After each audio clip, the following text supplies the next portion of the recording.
Assalamualaikum warahmatullahi wabarakatuh. Ya, kali ini saya akan membuat tugas kecerdasan buatan yang berjudul Artificial Intelligence atau AI. AI. Oke, langsung saja kita ke materi. Definisi AI.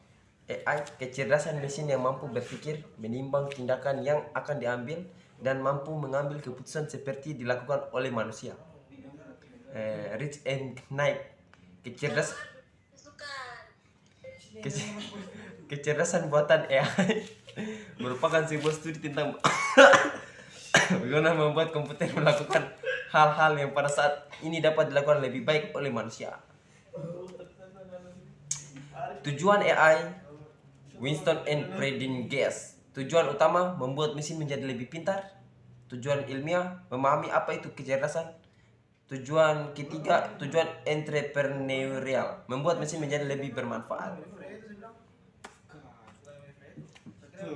Arah AI, mengembangkan metode dan sistem untuk menyelesaikan masalah AI dengan mengikuti cara manusia menyelesaikan sistem pakar atau expert system.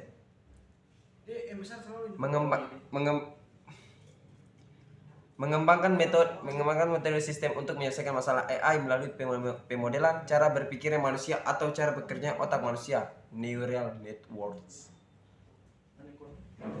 Next. Alasan untuk memodelkan performa manusia dalam AI. Untuk menguji teori psikologis dari performa manusia. Tujuan kedua, untuk membuat komputer dapat memahami penalaran reasoning manusia. Untuk membuat manusia dapat memahami penalaran komputer untuk mengeksploitasi pengetahuan apa yang dapat diambil dari manusia. AI terdiri dari 4 bagian. Yang satu, sistem yang berpikir seperti manusia. Yang kedua, sistem yang berpikir secara rasional. Yang ketiga, sistem yang bertindak secara rasional. Yang keempat, sistem yang bertindak seperti manusia.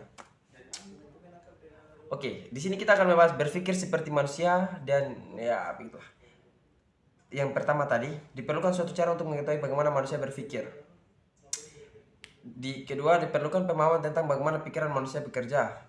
Bagaimana caranya? Caranya seperti melalui introspeksi atau mawas diri, mencoba menangkap bagaimana pikiran kita berjalan melalui percobaan psikologis. Oke, berpikir rasional. Cara rasional adalah cara berpikir secara logika. Logika dapat dibangun dari solusi berdasarkan logika. Bertindak rasional. Bertindak secara rasional artinya bertindak di dalam upaya mencapai tujuan. Di dalam lingkup yang rumit, tidaklah mungkin mendapat rasionalisme sempurna yang selalu melakukan sesuatu dengan benar. Yang keempat tadi, bertindak seperti manusia. AI dapat bertindak seperti manusia apabila semua yang dilakukan oleh komputer sama dengan apa yang dilakukan manusia. Oke, ini adalah salah satu contoh gambar yang bisa dilihat pohon kecerdasan dari aplikasi utamanya. Kayak pemrosesan bahasa alami, intelligent tutoring, pemrograman otomatis, pemahaman ucapan, robotika, logika, samar, fuzzy, dan lain-lain.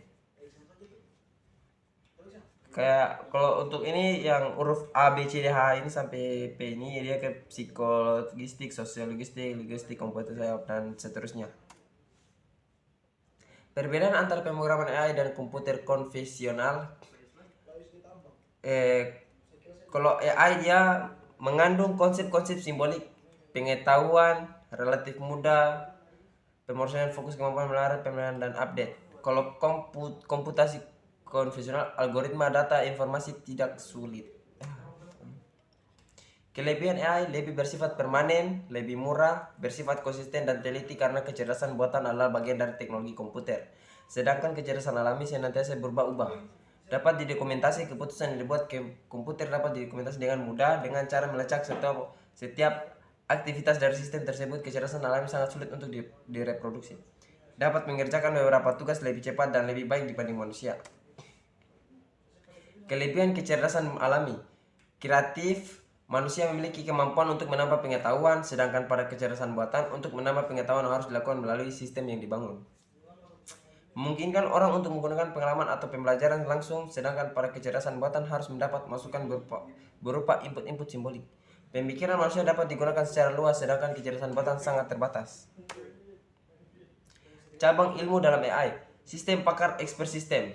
Sistem yang dirancang untuk dapat menirukan keahlian pakar dalam menjawab pertanyaan dan memecahkan suatu masalah. Contoh, sistem pakar untuk mendiagnosis penyakit mata.